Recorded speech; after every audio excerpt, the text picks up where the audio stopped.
काही ऑफिशियल लेवलला तुम्हाला कॅम्पेन्स करायच्या असतील तर त्याला मदत होते? म्हणजे तुमच्या माहितीनुसार एक स्वस्तिका एज्युकेशन कॅम्पेन रिसेंटली तुम्ही रन केली होती, त्याच्याबद्दल थोडं सांगता येईल?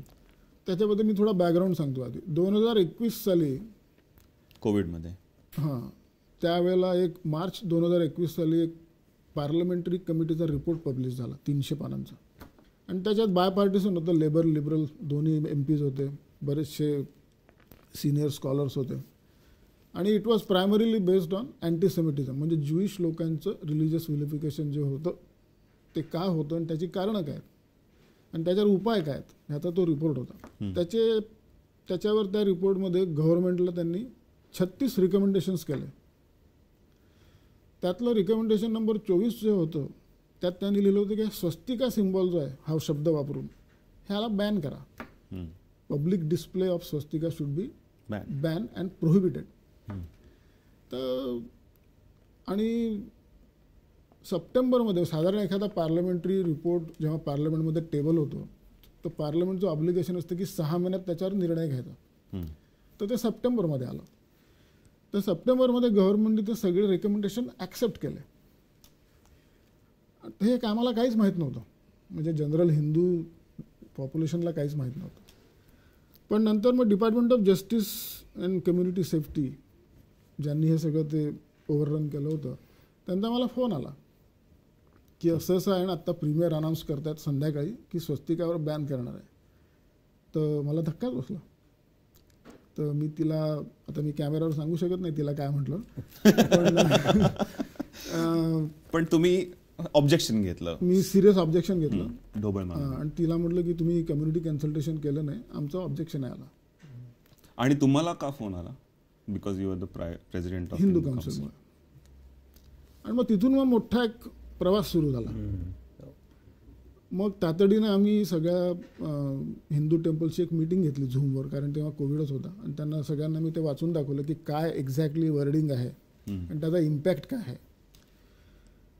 आणि मग एक लेटर लिहिलं आम्ही प्रीमियरला की तुम्ही हे जे काय केलं आहे ते कम्युनिटी कन्सल्टेशन न करता केलेलं आहे, त्यामुळे 2 लाख हिंदूंना तुम्ही क्रिमिनल घोषित करणार आहात, कारण स्वस्तिक हा आमचा प्रायमरी सिम्बॉल आहे आणि आम्ही घरावर लावतो, गाडीवर लावतो, आणि स्वस्तिक मीन्स ऑस्पिशियस.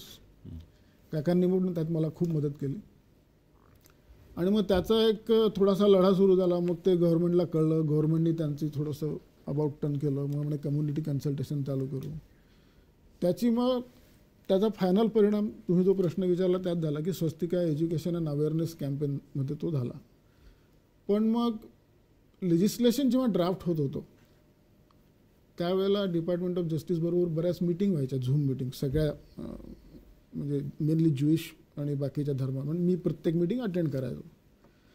तर ज्युईश कम्युनिटीतर्फे बराच विरोध झाला. आणि माझे 2च प्रपोजल्स होते. एक तर त्या सिम्बॉलला नाझी स्वस्तिका म्हणायचं नाही. नाझी लोकांनी त्याला स्वस्तिका कधीच म्हटलं नव्हतं. आणि दुसरं म्हणजे तो जो सिम्बॉल आहे तो हिंदू धर्मासाठी एक्झेम्प्ट करायचा, आम्ही कधीही कसाही कुठेही वापरू. हे 2 महत्त्वाचे मुद्दे होते. तर त्यातला पहिला जो मुद्दा होता त्याला ज्युईश लोकांनी प्रचंड आक्षेप घेतला. मग आम्ही पण बराच रिसर्च केला. आणि अशा प्रकारचं लेजिस्लेशन न्यूयॉर्कमध्ये पण येणार होतं. तर आम्ही अमेरिकन हिंदू फाउंडेशनशी कॉन्टॅक्ट केला, त्यांच्याशी झूम कॉल केले, त्यांच्याकडून माहिती घेतली. स्वस्तिक सिम्बॉल जो आहे तो SS असा दिसतो, 2 कॅपिटल S एकावर ठेवलं तर SS दिसतं. हे मिरर इमेज आहे? नाही, क्लॉकवाईज अँटी क्लॉकवाईज बोथ. आणि SS म्हणजे काय? शुटस्टाफन हा जर्मन शब्द आहे. तर एलिट फोर्स जो होता हिटलरचा त्यांचा सिम्बॉल SS होता, आणि त्यांनी तो SSचा फ्लॅग केला. तो स्वस्तिकासारखा दिसायला लागला आणि त्याला नाझी स्वस्तिका म्हणायला सुरुवात झाली अगदी अलीकडे 50-60 वर्षापूर्वी. मग आम्ही गव्हर्नमेंटला बरंच कन्व्हिन्स केलं की त्याला तुम्ही नाझी स्वस्तिका म्हणता, हे तुम्ही कॉन्फ्लेट करताय, चुकीचं आहे. त्याला तुम्ही हुक्ड क्रॉस म्हणा, हॅकन क्रूज असं नाव आहे त्याचं जर्मन वर्डिंगमध्ये. तर त्याला ज्युईश लोकांनी बराच विरोध केला, पण त्यांना आम्ही समजावलं, त्यांनी मग ते ॲक्सेप्ट केलं. आणि मग मुख्य लेजिस्लेशनमध्ये त्या सिम्बॉलच्या डेफिनेशनमध्ये स्वस्तिक हा शब्द वगळण्यात आला आणि त्याला नाझी हाकनक्रूज असं म्हणण्यात आलं. आणि त्याच्यानंतर बाकीच्या सेक्शन्स सबसेक्शन्समध्ये त्यांनी सांगितलं की नाही, हिंदू, बुद्धिस्ट, जैन, मी हिंदू आणि म्हणजे बुद्धिस्ट आणि जैन लोकांबरोबरही काम केलं.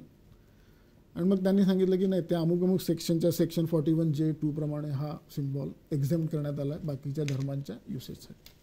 आणि नंतर आम्ही ते एज्युकेशन कॅम्पेन रन केलं की बाकीच्या लोकांना आता कसं कळेल, आम्हाला तर माहिती आहे आमचा सिम्बॉल असा आहे, पण आमचा सिम्बॉल हा ऑस्पिशियस आहे, बाकीच्यांना कसं कळेल. आपण तर म्हणजे हजारो कितीतरी वर्ष वापरतोय. तो मोहनजोदारो मध्ये सापडलेला आहे, म्हणजे इतका जुना आहे. जर्मन वसाहत नसेलही त्या काळी. असं त्याचं बराच मोठी लिगेसी आहे त्याची. Nice nice.